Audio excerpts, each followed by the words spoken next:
Welcome to a very special NCIX Tech Tips introduction to the GeForce GTX 770. Now, what you might have noticed about this graphics card already is that it is extremely fine and sexy. But there are also some things you might not have noticed about this particular card. Number one is that compared to the GTX 670 that it's replacing, it does use the same GK104 core, but it has more SMX units enabled, just as many as the older GTX 680, and so you actually can't tell this just looking at the card. The memory clock speed is now 7 gigahertz, which is more than the older GTX 680. So this will not only be faster than the second tier down card that it replaces, the 670, but it will be faster than the 680, which was the older flagship card that it is not replacing, but is definitely replacing in terms of price to performance. The next critical features actually kind of work together. So that is GPU Boost 2.0, which allows you to not only set up the boost clocks of your GPU based on sort of how it interprets the amount of power it's consuming and how that affects the clock speed, but now temperature is also a factor. So all you have to do is go GTX 770, I would like you to operate at no more than this voltage and no more than this temperature, and it'll clock itself as high as it can go according to those parameters that you set. So if you go, I'm comfortable with 90 degrees, it'll operate at 90 degrees. If you say, I prefer 70 degrees, it'll operate at 70 degrees, and it'll be 80 degrees by default. Here's the performance upgrade. So according to NVIDIA, they figure anyone who hasn't upgraded in a couple gens, so someone upgrading from a 570 is going to get about a 65% performance upgrade by moving to a new gen 700 series card. Ah yes, and this is the slide I was actually looking for, which is the noise dampened fan now features an upgraded fan profile that keeps it much steadier sounding in addition to being quieter overall. So rather than unnecessary ramp ups and ramp downs, in order to maintain that temperature target that the card has, a lot of the time, the way temperature targets work is it'd be like until the temperature comes down. That is gone. So it allows it to smooth itself out so it's quieter and much less annoying sounding compared to older fan profiles.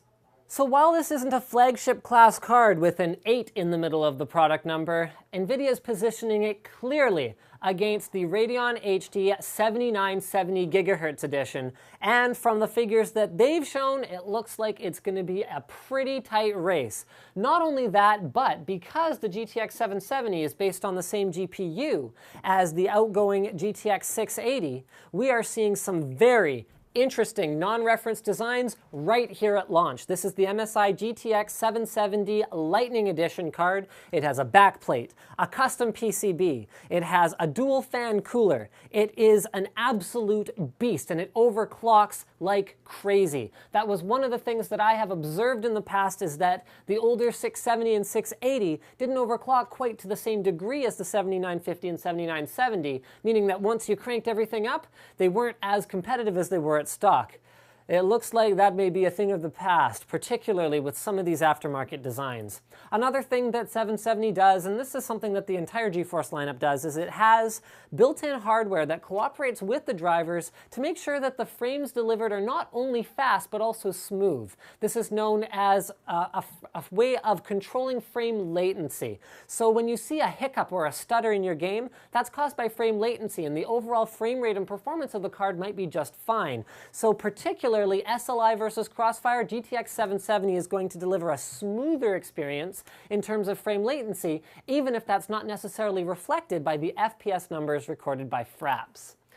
And the GeForce experience. The GeForce experience is all about making sure that when you buy this card, you're actually getting the performance that you paid for, making sure that it gives you suggestions for things like what to tweak your games at, what settings you should run, as well as keeping your drivers up to date for you without you really having to think about it. It launched out of beta with the GTX 780, so obviously the 770 is supported as well, and there will be more features coming in the GeForce experience, such as Shadow Play, which uses the H.264 encoder built into the card to deliver only about a 5% performance hit, assuming you leave leave it on all the time, and your card can sit there and act as a buffer, constantly filling up about 20 minutes, up to 20 minutes of gameplay into a folder that's encoded, so it's not going to be huge files like you get generated with Fraps. And so no matter what's going on, if you just kind of run it all the time, you can be like, oh, that was really cool, that thing that just happened, I can go back and get it out of the Shadowplay cache, and you are ready to create your own masterpiece of a gameplay video. SLI support, 2-way, 3-way, 4-way, NVIDIA Surround in 3D Vision supported with up to 3 displays in surround and 1 auxiliary display. And of course, it requires a 6-pin and an 8-pin PCI Express power connector, just like the outgoing GTX 680. As well as having that, oh man, see, I can't get over this, that sexy cooler with the aluminum construction, the quiet fan, and the glowing GeForce logo on the top that makes your case look awesome on its own, and you can even set it up to be dimmer or brighter or have pulsating effects and all that kind of cool stuff. So there you go, guys. The GTX 770 is here, and it's here to stay. At least until the next big thing from NVIDIA. Don't forget to subscribe to NCIX Tech Tips for more videos like this one from your favorite detailer, ncix.com.